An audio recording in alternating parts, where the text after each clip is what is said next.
and then everybody's been complaining about it constantly, and then you get updates coming out about like boosting like Medivacs and Widow Mines. Like, to be fair, Blizzard is really bad at listening to So anything the public has to do in terms of balance. So They're here's the terrible. thing. Here's the thing. If you have any discussions with these people, and I guess I'm in, I don't know if I should say, a privileged position to have to talked about these points. But like I said, I won't disagree with you. Things like the Oracle buff kind of came out of nowhere.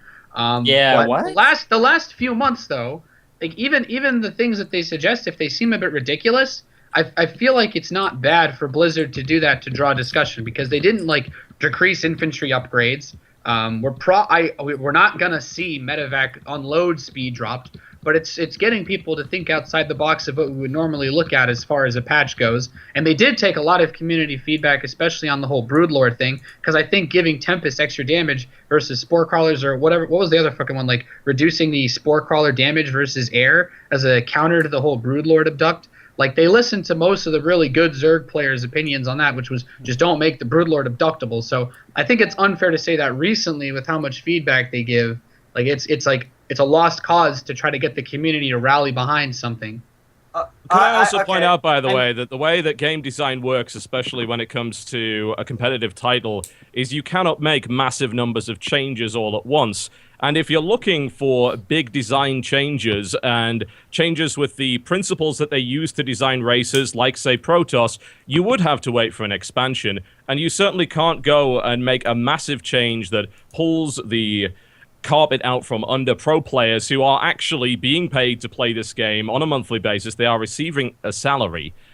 And frankly, if you ask them to do that, then it shows a degree of ignorance about the way that game design works, as well as just a hint of arrogance, I would say, that you would believe that they would make such extreme changes No, all at once for no I don't real think no. I don't reason. think anybody's expecting any extreme changes, but Davey's already on record as official as a post in the StarCraft subreddit could be, saying that they're not going to do any major redesigns, even for Legacy of the Void, which Yeah. is something that killed a lot of people's, because a lot of people, at least from what I've seen and from the pros that I've talked to, a lot of people were kind of looking forward to a Protoss redesign for Legacy of the Void. But Davey is pretty much all but officially confirmed that that's not going to happen. That they're not going to revisit major design principles. But I Well, mean, other than he's that, never said that there's actually anything wrong with that design, Well, he would right? never admit that well, I anything. No, mean, he's never said that's that. yeah. He's never said that. Like, No, like last time he was true. on Climbing the Ladder, he even said that there was nothing wrong with it. But that was a while back. That was like a year ago. Yeah, I it's think. gone back. Yeah. But But here's what I want to say just earlier, and I don't know if this is even linked at this juncture. It was relevant fucking 10 years ago. But probably, maybe not, if I'm thinking it. But it was just more like, it was to a villa. Like, I gotta say, dude, like, first of all, it's always intimidating to come into a fucking lion's den. Especially when we've all got, oh, wait, we've took our trilbies off? Okay, cool. Especially when we're all dressed in uniform and we're applying pressure on you to justify your arguments. But I think you need to really make a decision about what it is you want to be. Like, if you want to be that entertaining streamer guy, that's cool. I think the reason you've attained such notoriety and ended up on the radar of people like John is your personality, which he describes as obnoxious. But I would imagine you've got a lot of fans that enjoy what you're doing and find it entertaining, as you say. And you certainly have said that you find it entertaining. But if you want to be the champion for game balance, this is where the problem arrives, because you need to be intelligent, articulate. You need to shy away from the shock tactics. You need to actually be in a position where you can put something intelligent and articulate together. And it's very hard to straddle both worlds. I get this all the time, okay? So on the one hand, I want to be perceived to be a serious esports journalist. Then I do shows like this where I'm pretty flippant with my opinion and I say things, and people don't always see how the two merge, and it's very difficult. Like, there'll be an article that'll come out after this show and say, well, you spent the first 30 minutes making dick jokes. You aren't a serious journalist, because a serious journalist wouldn't make dick jokes. Now, I think what you need to be mindful of is, if you truly want to be that champion of game balance, you're going to have to maybe sacrifice the desire to be an entertainer and to appeal to that lowest common denominator and spam how Protoss is fucked up and express it in the way you do. Or you focus on your streaming first and foremost, and you're the Avillo that we all know and love right now, but no one's going to take anything you say seriously. Well, And I see, think the thing I think is, it's I that think decision. I have to become the hero that esports needs. So I'm always gonna keep it real, man. I'm always gonna keep it real. But Well, you're here's- not keeping it real. You've Yeah, already but said that you were playing a character. Yeah, Yeah, you this just said is you're the playing a point. character. You're not. Nope, I mean, gotta keep it real, bros. maybe keeping it real is actually dropping the persona, Yeah, there you go. and articulating a very, as boring as it sounds, very sensible and well thought out argument to Blizzard. And here's the thing: maybe, just maybe, in that mode, you can think of something no one else has. I don't know enough about you to gauge whether that's a reality or not. I see people moaning about game balance all the time, and certainly they don't seem to do it in the same manner you do. So yeah, I think you need, Okay. if you are passionate Well, if about we- the game, you are passionate about the game. And you So said if that we multiple get back times. to the actual game again, real quick, like instead of Yeah. my personality or my stream, you guys saw that they just released, or they said they're gonna buff the Widowmine. They're gonna nerf the time warp duration. It's stuff like that. I mean, the Widowmine buff, sure, it might help, but like when you look at a change like the time warp change, like you got to look at I look at that and I don't see it really changing much with TVP. And maybe Nathanias can speak because he's a Terran player, but it doesn't look like it looks like they're sort of missing the mark on balance when it comes to TVP early game options. Like like I said, I've been raging about this for a year on my stream that they got too many options, and I think the thing was in Wings of Liberty when it came to TVP early game, Protoss had to build sentries to defend their base, so they would oftentimes have 400, 500, 600 Vespian gas that they now have freed up in Heart of the Storm, where they can just defend with a Nexus cannon. So don't you think they should, do? And I understand Total Biscuit was saying not to do extreme changes. That's definitely true. But I think they need to do smaller changes more often because they're not getting the job. You can't really leave the game alone for 6 months to a year with Protoss, wrecking face and everything. They got to do like tinier changes. Wouldn't you agree? Well, I don't think it it's doesn't so seem much. like. I mean, if you were to follow the way that Brood War went, then you can say that they can leave it alone for years, and that balance can be found in other ways, whether it be through the introduction of maps, or whether it simply be that the meta takes a very long time to shift. So I don't think you necessarily have to tweak it time and again. There was actually don't one think good it's fair to point in the compare- chat I that don't- someone mentioned I was about actually, League of Legends. That You can't compare it to question was Brood to War. the You can't compare it to Grandmaster's Brood War. player Nathanias. The Grandmaster's Terran player Nathanias. So in my opinion, and I have my good friend Johan Merlo here to bash my head in if I overspeak on the Terran versus Protoss thing. The thing is, you have to be able to make a suggestion that doesn't affect too many different variables, right? Like the whole drop thing is really cool when you look at medevacs unloading quickly to help against Zerg because it would like punish them for slow ass response times. No. But That's so wrong though. This is the problem. Is that when you talk about changes or whatever, when you talk about doing changes like that, it's worrisome because it shows that you have absolutely no understanding of what it is you're changing. Like whether you're going to do a big change or a small change, it has to come from some place of rationality where it's like, yeah, but okay, like when I go to change, it's not about making medevacs stupidly strong.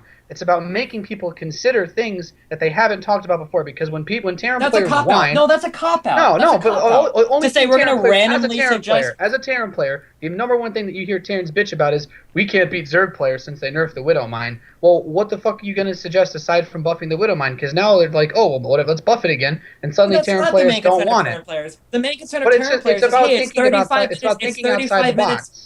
No. It's 35 minutes into the game, and my late game is literally I can add a Thor to my army. I guess that's the Terran late game for Bio, and that's like one of the central biggest fuck ups of Terran. So when you start coming on with like, well, maybe we can make the Widowmine better because for some reason that needs to be the core unit of the Terran race, That's not or going to maybe change in Heart of the Swarm though. Like you have to look at it there's realistically. not like I mean, the buff to the Thor helps a little bit, maybe because the Thor isn't going to be sitting there like attacking Lings while it's fighting. I mean, that kind of just like when you start talking about like let's buff the medevac or let's buff the Widowmine, what that says to me as a player is Blizzard is making design changes to buff Terran in the mid game, where Terran is honestly, I would say Terran is probably on equal footing with the Zerg, like the early midish game. I think TVZ is pretty even, as long as the Terran can stay active and can keep the creep back. But it's as the late game comes on is where it starts to really fucking shift into the Zerg's direction, where the Terran can't win any fucking fights because you can't split every single Marine individually and get rid of the Banelings. So when you start doing things like medevac upgrades, it's like, well, what are you buffing? Like the Terran is okay in the mid game. There's nothing to think about here. This isn't a thought-provoking change. This is a random fucking balance tweak that isn't going to help Terran at all in the late game. It should be It's just noted, gonna by make the him a way, little that in a bit- recent interview, Flash stated he believed the problem was actually with the Terran mid-game, so I don't know whether or not it's like set in stone. I want to bounce Well, off Flash that. sucks The right thing now, is, so. Flash can be wrong. okay, if you look at, But, I mean, if you no, actually look at the mid game aggressive capabilities of any race, shy of a Zerg player like accidentally leaving their brain off for 5 seconds and having 8 Marines clean up their whole entire mineral line in 5 seconds, you get yourself put in a spot where Terran players very rarely actually even kill their opponents. When people say, oh well, yeah, okay, Zerg and Protoss have really good early all-ins versus Terran, like the 1-1 Roach bullshit and the 2-2 Roach Hydra bullshit versus Terran, and they're like different things that are really aggressive. But if you look at how that could actually help, even in a late game engagement, if you're playing on merry-go-round and you're getting chased by Mutalisks and you have to back up because your army got absolutely shit on by Banelings, suddenly you use your medevac boost back, but you can unload quickly enough that because the idiot chased you with all of his Mutalisks, you're able to drop fast enough to kill all of his shit. And suddenly, it actually helped you in the late game rather than Mutalisks killing all your Marines trickling out one by one as 3 Zerglings ate them up. Like, there are ways that these things can be flexed out throughout beyond more than just, oh, those 8 Marines unloaded faster than they normally would for mid-game drop harass. But I mean, so then what do you do as Zerg? You just don't chase the medevac, and then you just wait, you play a little bit more patiently, and hey, we're at the late game again. I've got 4 Ultralisks and like 62 Banelings and my 35 Mutaflat. Get fucked. I'll play any fucking Pro Terran in the late. Any GM, any Zerg can fucking beat like Kespa players almost. I'm exaggerating a little bit, but late game TVZ is fucking impossible. You have a bunch of fucking Marines, even with mines. Like as long as you don't even have to spread your units that well as Zerg to absolutely shit on a late game Terran army. Like it's that fucking bad. Like sure, you give them like a little bit of medevac power, so now my mutas can't greatly chase medevacs across the map. I guess. Although you can already outrun Mutalisks. Do you know why I play the way I do with the mass, late game mech Raven? Yeah, because you don't have the fucking mechanics to play fucking bio. Oh no! No. It's I'm not gonna dick ride you on here, motherfucker. Okay, I didn't hear that, but it's because the Widow Mine doesn't do appropriate splash. Like with bio, there's no splash damage. Yeah, sure. Right now, with the current state of the Widow Mine, there's no splash because tanks suck, right? So you either I don't know. I have a feeling Hart would disagree with the fact that mines suck, frankly, considering what he's been able to do with them lately. And other Pro Terrans as well have been able to get reasonable shots off with mines. Frankly, the fact of the matter is that mines at the are moment, very random. And they're only if you don't do control not get them. the job done.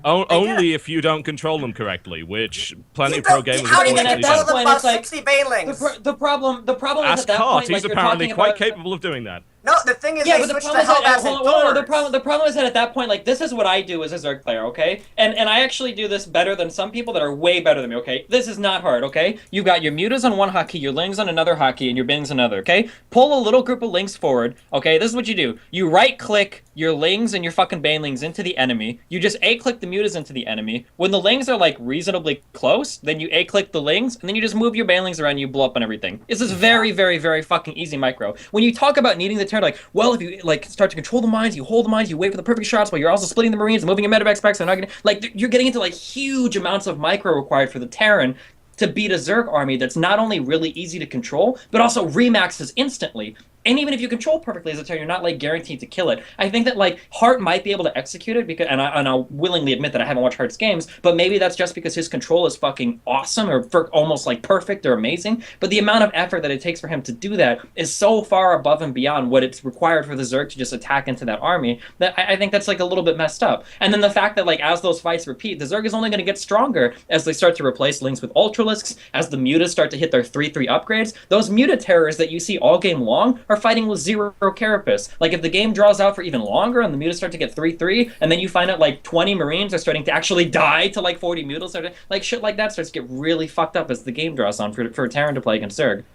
Do you guys remember the game Stefano versus 4GG, where pre-Widowmine patch, where like friendly fire Widowmines actually killed like 5 or 6 medevacs and an entire army of the Terran? Do you guys remember that? So I what's don't remember. that? This was at a big tournament, or?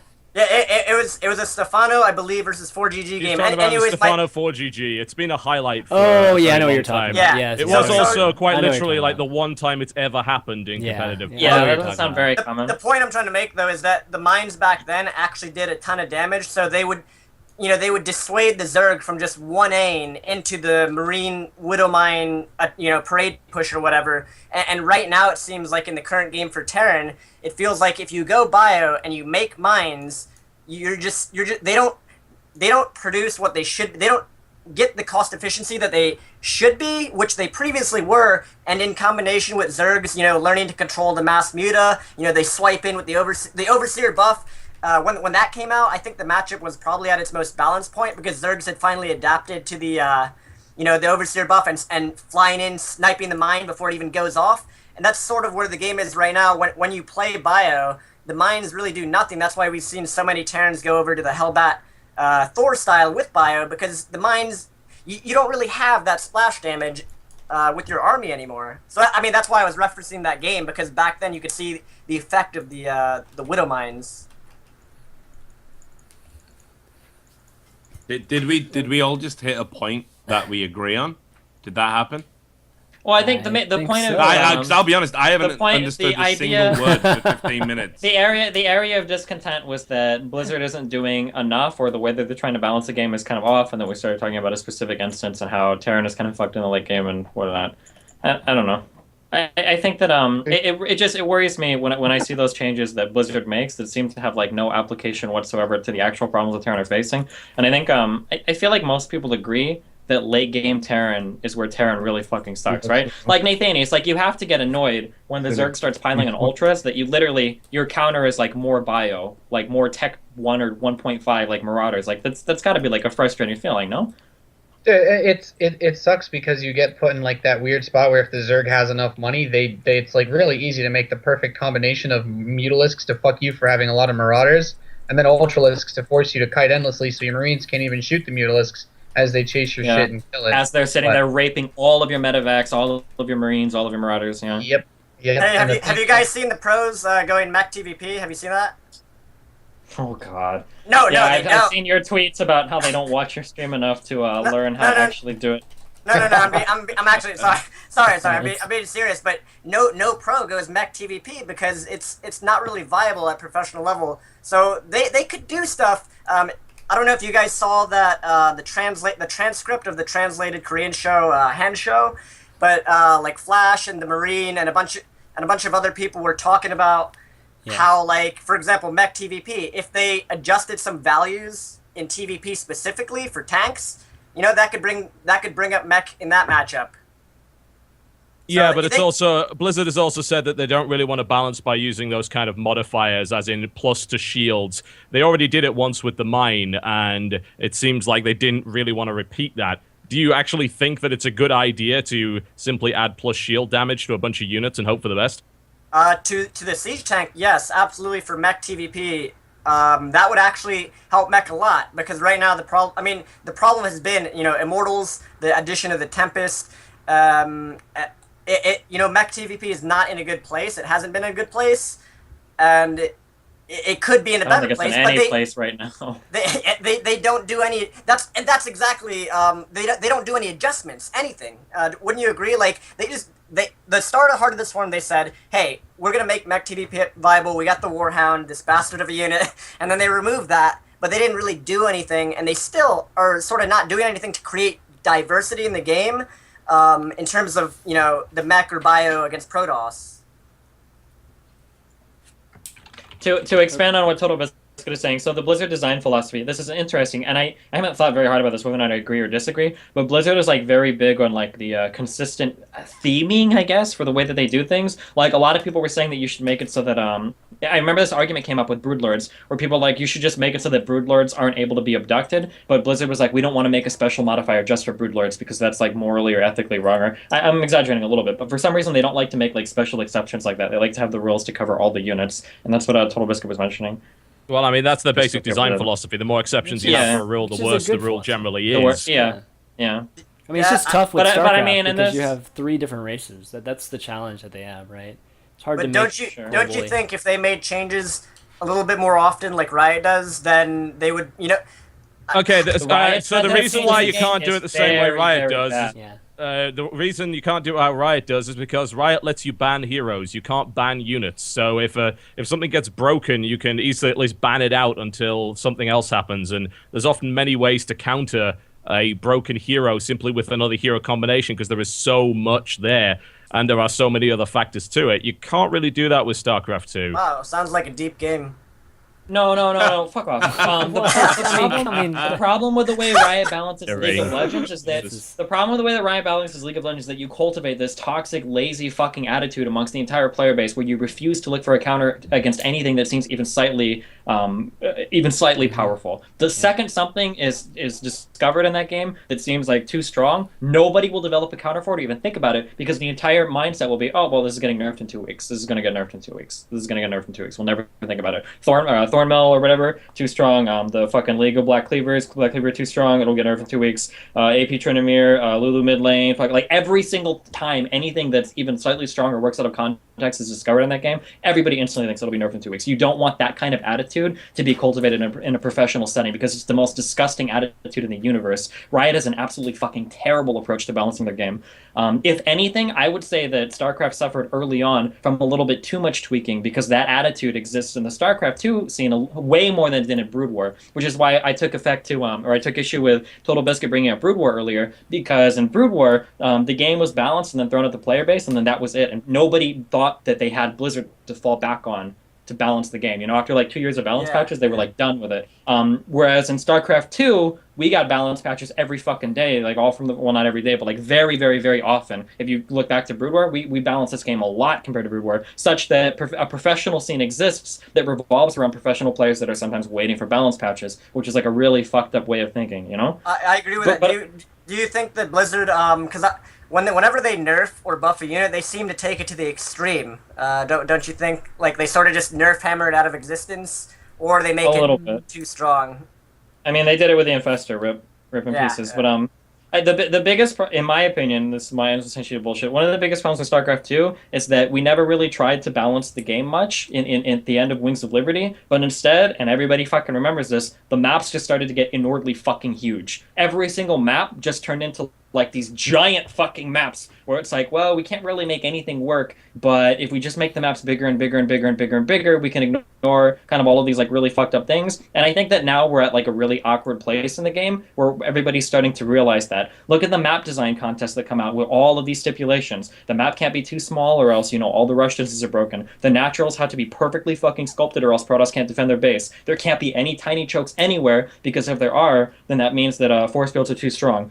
We can't have any cliffs anywhere because if siege tanks can reach across, everything is fucked. Like, the game, in the worst way, StarCraft 2 was balanced around maps, and that we didn't get interesting maps that changed the way every game was played. We just got excessively fucking huge maps that made it so that we kind of nerfed all of the rushes, and we didn't have to actually put any thought into, like, really balancing out, like, the early mid-game for a lot of races, in my opinion. Well, I mean, there's also something else to be added into that, which is the idea that prior to Heart of the Swarm actually coming out, they didn't really want to mess around too much with the balance because they knew they were going to be adding in new units anyway, which would toss everything up in the air once again. And you're right, we did have this ridiculously slow period where Broodlord and Fester continued to be the dominant playstyle versus Terran for a very long time. It's like, well, okay, so when are you going to get about to changing this? Well, we're kind of not because Heart of the Swarm is on its way. And I think perhaps that the fact that they didn't do that may have compounded later on. And with the map point that you brought up, there's no question that they have been looking to standardize maps in a particular fashion.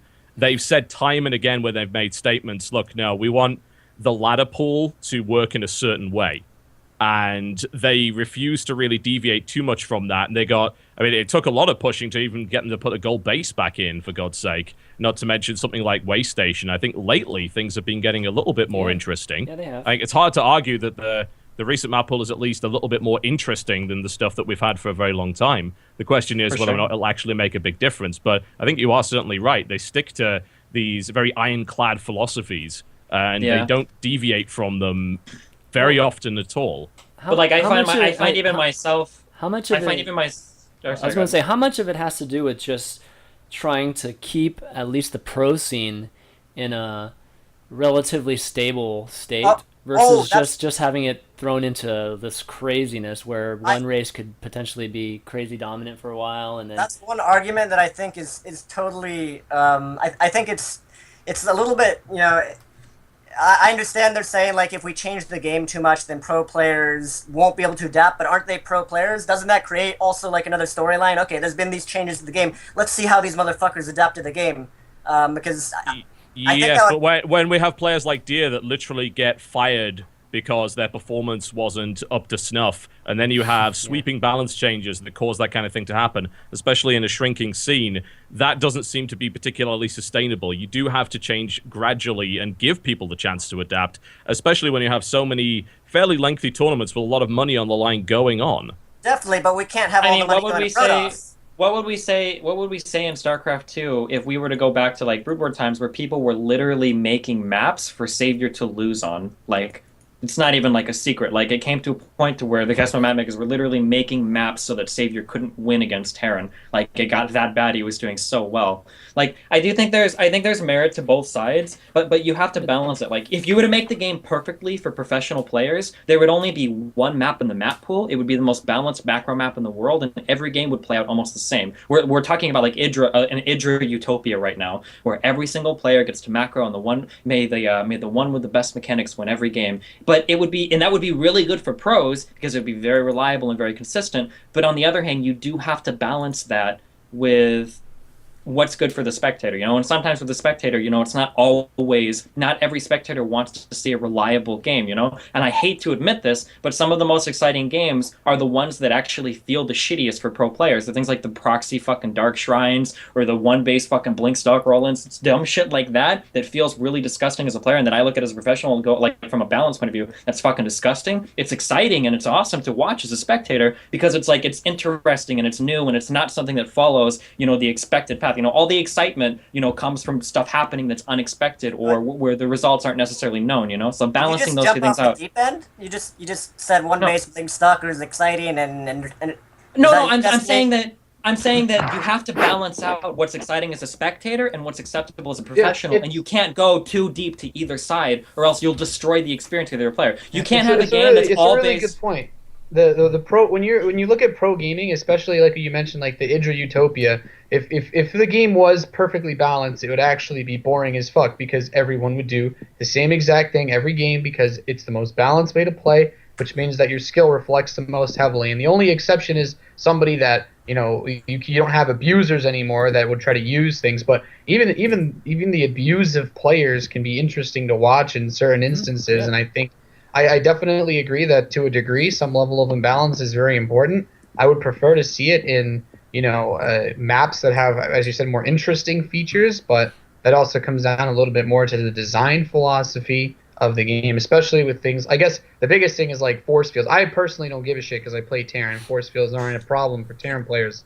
But when you look at the way that maps are designed, and when you watch the ZVP, and you're like, well, yeah, all these maps have to be super open because otherwise there's no humanly possible way that a Zerg player is going to defend 3 force fields from blocking them out of their third base. And on the other hand, when it's open, the Protoss player can't take their third because their third base is too vulnerable to be hit by 8 different directions. They don't have a bajillion force fields. So it comes down to not only the balance team making sure that it's not too boring, but there needs to be a little bit more flexibility to allow for that diversity to actually function without breaking the game because of abusers. And we all know there will always be players that will abuse key like small things that no one else actually touches like fucking crazy. Like there are players that do that all the time. I just want to step in my capacity as a brand new co-host. I want to say that Nathanias' eyes have rolled up into his head. And I'm worried about whether he'll be able to keep talking for much longer. But if we're going to fit in Q&A from the thread that was in, we should probably end it there. Yeah, I think we should wrap up. I can't even join in, and you know how much I like to talk. So. No, it's a good It's point been to a wrap nice up. break, honestly, from hearing your voice, Richard. Yeah, I know. I just saw the statistics today, John. Apparently, I talk for 60% of the average unfiltered, which I There's find. Well, that means you Statistics need to step it up a little There's- bit then. I there's know, Statistics Yeah. on how I'm much you pretty- talk during Unfiltered? Where is this? No, it's just some asshole who I banned several times from your chat and will continue to do so. But just to say to Avillo, like I know we all ragged on you a little bit, and one of the criticisms that John aimed at you was that you had a shitty mic. Add me on Skype after this. John did a lot of work to help me actually find a credible microphone. B, get my sound settings set up right. So what I'm going to do is, because I think you handled yourself so well, and I actually think you came across really good in what was a difficult situation, I'm going to get you the same mic that I've got. So you won't have John criticizing you for You're that. gonna have It'll Richard's just be secondhand mic. Is that It'll what you're it'll just be no. I'm going to buy him a brand new one. John will just be able to criticize you on the basis of your lisp and your obnoxious personality. So 2 out of 3 ain't bad. So I'm. Well, you know what? Let me say something here. This has been a beautiful thing. The I past think so 10, too. 15 minutes, we've been talking about the game, the actual game of StarCraft that we all love. We were discussing the game, so that was amazing. That's what StarCraft should be about. It shouldn't. The Well, every show personality is stuff. different. Like, calm down. With this show about fucking esports news, like obviously we don't talk about the game all the time. If you want to talk about the game, or get your there's a show called passion Inside filled- the Game. They do need We to- literally passion saved filled esports people. today. Get your We passion-filled people like Artosis to come and do shows about StarCraft again. Yeah, there's shows like Meta Yes, and Inside quite. the Game, man. But yeah, it's a The pleasure fact- being on. Nathanias keeping the people's commentator, Destiny keeping it real. Richard, I love your journalism. Thanks. Keep getting that shit out there, the truth. Told the best. I hope you get better medically and all that stuff in real life. And yeah, and thank you, ChanManV, for inviting me on the call. So Yep. yeah, All right, later. Yeah. hello nation. And then he does that. Fuck your microphone. Alright. No, I will buy him one. Because I think the guy's obviously got passion, and even though I said watching his stuff was like watching a car crash, and I kind of maybe a little bit stand by that. Like, it'd be good if he could make. It is like watching a car crash. Like, the fact of the matter is, he was brought onto the stream because there was some sort of beef going on. He did manage to successfully talk about the game without being horribly obnoxious for 15 minutes, which is great. And really, that's all anyone actually wants him to do. The reason why he's even on the show in the first place is because he wasn't doing that. Yeah, That's the main It's a little problem. bit. And it's a great way to Maybe dodge that he's learning. criticism. I hope he Maybe learns. this is a life That's really experience all for anyone him. wants. Maybe. But That's the main problem is I don't think he has. It would be great if that was true. It would be absolutely Do fantastic. you know what, John? I I think what we've done. I'm sure you're familiar with the. I think tactics. it's obvious, by the way, by reading the chat, exactly what kind of influence he's had on his fans. I have not been told to kill myself or that I'm a fucking faggot more within a 15-minute period, actually, at any point in my I career. find that hard to So, believe, John. I don't know, maybe close, But, So, yes, TB go die of cancer or something, yes. I think we can Oh, clearly gosh. see where the toxicity comes from there. No, But I think that's demonstrated the point quite nicely. I gotta say, John, you're an HK man, so you will be familiar with how the Stasi used to operate in East Germany. And I think what we've done collectively is employ a similar tactic. What we did was we gave him a bunch of hate at the start. We brought him into an environment that was very intimidating. We broke him down, and then we offered him love, and he took it. He latched on, so desperate he was to please his interrogators. And I think we're going to see a new villain. boy. Now, Were The you in the circle same jerk is call? Were strong. you in the same call? Anyway, Anyways, John, thanks for hopping on, man. No problem at all. I proved my point quite nicely, I think. Yeah, you did. Right. Much Yeah. love, Chat by the way, wants brother. you- I hope you get better I would- medically, not any other way. Yes, yes. Just It's medically. like everything else. Don't I read hope the you chat. die. Don't read the chat. TB, I hope your cancer kills you, you fat egghead. Don't read the chat. There we go. Jesus. Avillo fanboys. Actually, we should do a little reading, a little masterpiece theater. I think. Yes, Of yes. the chat. There you go. Prove more so than anything else that the boy. toxicity is real. So there you go. I love Wow. you, All brother. right, buddy. Feel It's better, incredible. yeah? See you around. Take care. Have fun.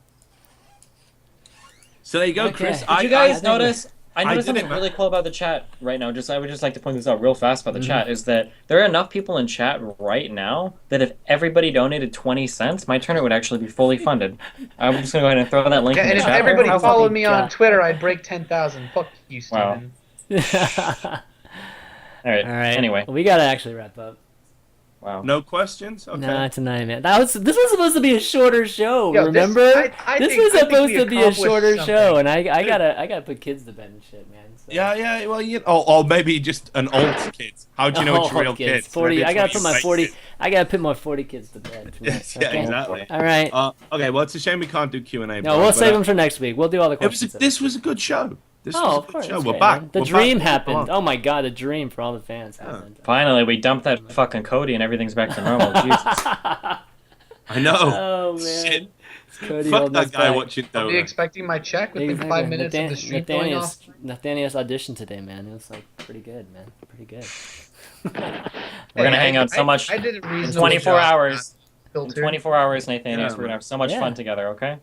That gonna bit be where great. You better that bring bit that where you said that bit, Nathanias, where you said you don't know who hired Nikki B or why they did. That was so unfiltered. I really liked that, and I'm pretty sure you're going to get picked up by ESL loads in the future.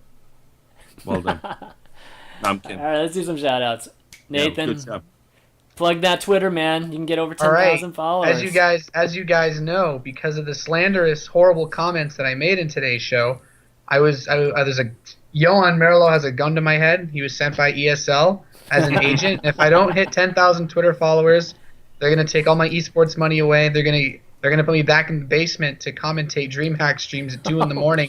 And now that Caldor is back online, I'm never gonna get any more work. So you should go follow me on twitter.com/NathaniasTV. And yeah, that's all I got. Watch Red Bull tomorrow, or 2 days ago. 2 days. Yeah. Okay. Richard? Yeah, dude. Shout out to Nathan, man. Again, it was cool hanging out with you at DreamHack Summer, especially having those hungover breakfasts. They were the best. You're a fucking top guy, man, and you've really come into your own lately. And I wish you all the success, even if the game is dead on its ass. Thanks for coming on the show tonight. I want to say thanks to John. Again, always got time for the esports community, even though he's going through his own personal shit. Speaks volumes about him, and I thought he handled himself brilliantly and was entertaining as always. Avillo, my new best friend. Seriously, after this, Apparently so. I know you're still watching. I'm not joking. I will send you this mic. I will buy you this microphone. It's a Samsung CO1U. John recommended it. It's awesome. I'll buy you one. I'll mail it to your house. And like I say, people will never be able to say that you've got a shitty mic again. I don't know if it's going to amplify how irritating your voice is, and maybe it's going to create a new problem, but that's fuck it. Take the gift. You're cool. I really appreciate you coming on. Stephen, I thought the half an hour where we just ad-libbed and didn't talk about anything was the best part of the show. That's what Unfiltered great. used to be every Yeah, I know. I was truly unfiltered. Then you came on. And no, I'm just kidding. Yeah, I know. I made it esports focused. I brought Unfiltered back, bitches. Yeah, Good so bringing. so we should Schnappsy do back. more like that in the future. Chris, I hope the Hearthstone community forgive you one day for your terrible atrocity sins. I want to thank all the people who've recently added me on Twitter. I'm up to 7,000 followers. It's like I matter. It's so good. Yeah, hype. Trash Talk is coming back, guys. I'm going to hopefully have a show next week. Yes, it is real. I'm going to do it on Tuesdays, same time as Unfiltered. Fuck Chris for life. And one nice. final tip of the Trilby that we established earlier. Have a good night, my ladies. And I'll finish things off by a big shout out to you guys. Of course, my co Wow, where's my shout out? What the fuck? Oh, whoops, I forgot about Steven. Shit. Steven, your shout Guys. out. I was going to let you finish, man. Steven, If go you ahead. guys like to, your face is nice and shaved, and you don't like to go out all the time, Destiny.gg/shave, Dollar Shave Club delivers cheap razors right to your fucking door. What a fucking amazing deal! You don't have to go outside. You don't have to go to the gas station. You can stay and watch Unfiltered all day long. Also, if you need a cell phone to text all your friends, tell them to watch Unfiltered, or a cell phone to follow me on Twitter at Steven_Bunnell. You can go ahead and get a new cell phone at Destiny.gg/ting. Their data plans are super affordable. I was watching porn the entire time. Trap was playing whoever the fuck else at MLG, so that I didn't have to watch that Protoss nastiness. Destiny.gg/ting. Yeah, get a phone from there. Data's great. Plans are great. That's all I got for now. Oh, also, there's a tournament going on, Destiny 1, that I'm going to go ahead and look at that. I heard We're about at this. 78%, guys. 79% now. 21% to go.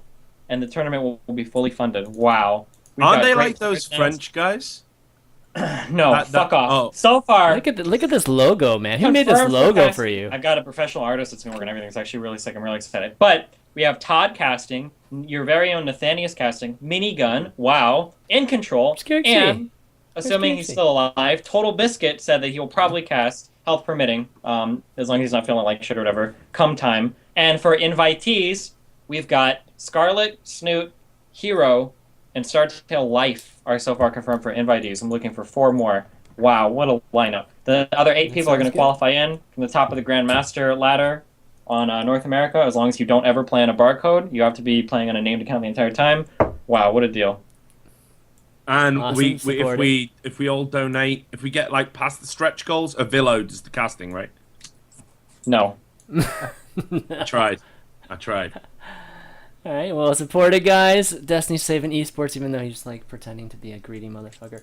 But Bit of both. good event, and definitely. Hopefully, we will get to see that soon next month. Exactly a month from now, right? Yeah.